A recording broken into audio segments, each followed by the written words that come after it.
রহমানুর রহিম। আসসালামু আলাইকুম। সবাই কেমন আছেন? আশা করছি সবাই ভালো আছেন। আজ মজাদার একটা চটপটি নিয়ে চলে আসলাম। চটপটির নাম হচ্ছে বটের চটপটি। যাই হোক, আমি কড়াইয়ের মধ্যে পরিমাণ মতো তেল দিয়ে এখানে দারচিনি, এলাচ, লবঙ্গ, গোলমরিচ, তেজপাতা সব কিছু দিয়ে তারপরে পেঁয়াজ কুচি দিয়ে ভালো করে নাড়াচাড়া করে ভেজে নিচ্ছি।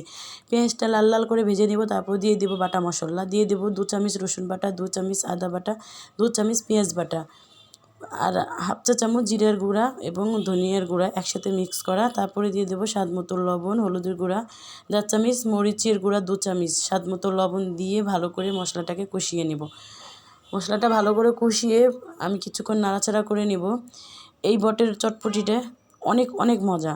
এই চটপটিটা শুধু একবার বানিয়ে খেয়ে দেখুন, তাহলে বুঝতে পারবেন কতটা মজা। যাই হোক, আমি ভালো করে মশলাটাকে নাড়াচাড়া করে এখন আমি পানি দিয়ে দেবো। পানি দিয়ে ভালো করে নাড়াচাড়া করে ঢাকনা দিয়ে কিছুক্ষণের জন্য ঢেকে রেখে দেবো। তারপরে এই পাশে ঘুগনিটা সিদ্ধ দিয়েছি। ঘুগনিটা কিন্তু 4 ঘন্টা ভিজিয়ে রেখেছিলাম। তারপরে ঘুগনিটা লবণ দিয়ে সিদ্ধ বসিয়ে দিয়েছি।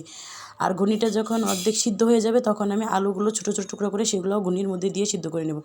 যাই হোক, মশলাটা ঢাকনা তুলে আবার নাড়াচাড়া করে মশলাটার মধ্যে আমি বটটা দিয়ে দিলাম। বটটা ধুয়ে পরিষ্কার করে সিদ্ধ করে ছোটো ছোটো করে কেটে নিয়েছি। তারপরে দিয়ে দিয়েছি কষানোর জন্য পানি দিয়ে 3-4 মিনিটের মতো ঢেকে রান্না করে নিয়েছি। তারপর ঢাকনাটা তুলে আমি আবারও ঝোলের জন্য পানি দিয়ে দিচ্ছি পরিমাণ মতো। বেশি পানি দেওয়ার কোনো প্রয়োজন নেই, যেহেতু এটা চিকন বট। চাইলে আপনারা মোটা বটটাও দিয়ে করতে পারেন। এই ফাঁকে এখানে দারচিনি, এলাচ, লবঙ্গ, গোলমরিচ, জয়ত্রী, জয়ফল, জাফরান আর হলো জিরা, এগুলো আমি হালকা করে ভেজে নিয়েছি। নিয়ে এটা পাটাতে এখন পিষে নিচ্ছি, একদম গুঁড়ো গুঁড়ো করে নেব। এটা হয়েছে চাট মশলাটা আমি এটা এইভাবে তৈরি করে নিয়েছি। এটাও একটা স্পেশাল মশলা। যাই হোক, এখানে 1.5 চামচ দিয়ে দিলাম বটের মধ্যে মশলাটা। দিয়ে ভালো করে নাড়াচাড়া করে আবারও ঢাকনা দিয়ে ঢেকে রেখে দিব। ঢাকনা দিয়ে ঢাকায় রেখে তারপরে আমার দেখেন বটটা হয়ে গেছে। এই ফাঁকে ঘুগনিটাও সিদ্ধ হয়ে গেছে। আলু দিয়ে ঘুগনিটা একসাথে সিদ্ধ করে নিয়েছি। যাই হোক, এখন একটা ছোট্ট একটা কড়াইয়ের মধ্যে কিছুটা তেল দিয়ে গরম করে সেখানে আমি ফুচকাগুলো ভেজে তুলে নিচ্ছি। এক এক করে এক পিস করে আমি সবগুলো ফুচকা ভেজে নেব। চাইলে আপনার ভাজা ফুচকাও কিনে নিয়ে আসতে পারেন। যাই হোক, এই ফাঁকে তো আমার হয়ে গেছে আমার ফুচকাগুলো। যাই হোক, এখন আপনার পুরোপুরি এখন কমপ্লিট করে দেখাবো। এটা হচ্ছে আপনার মশলা, চটপটির মশলা। এখানে আমি পুরোটাই দিব না, এই চামচের 1 চামচই দিব, কারণ যেহেতু আমি বটের সাথে অনেক ধরনের মশলা দেওয়া আছে তার জন্য। এখন প্রত্যেকটা বাটির মধ্যে আমি সাজাই দিব। যাই হোক, 1 চামচ করে দিয়ে দিচ্ছি, বেশিও দিব, সমস্যা নেই।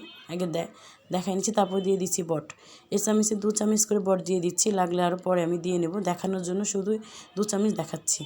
যাই হোক, এগুলো এখন বট আর ঘুগনি আর আলুর সাথে ভালো করে মিক্স করে নিচ্ছি। 4টা বাটি আমি ভালো করে মিক্স করে নেব। এখন দিয়ে দেবো আমি কাঁচা পেঁয়াজ কুচি, কাঁচা মরিচ কুচি, ধনিয়া পাতা কুচি, আর সেই গুঁড়া মশলার মধ্যে একটু বিট লবণ দিয়ে মাখিয়ে নিয়েছি, সেই মশলাটা দিয়ে দিচ্ছি। এক এক করে সবগুলোর মধ্যেই দিয়ে দেবো আমি। এখন একটা করে ফুচকা ভেঙে মুড়মুড়া করে তার উপর দিয়ে দিচ্ছি।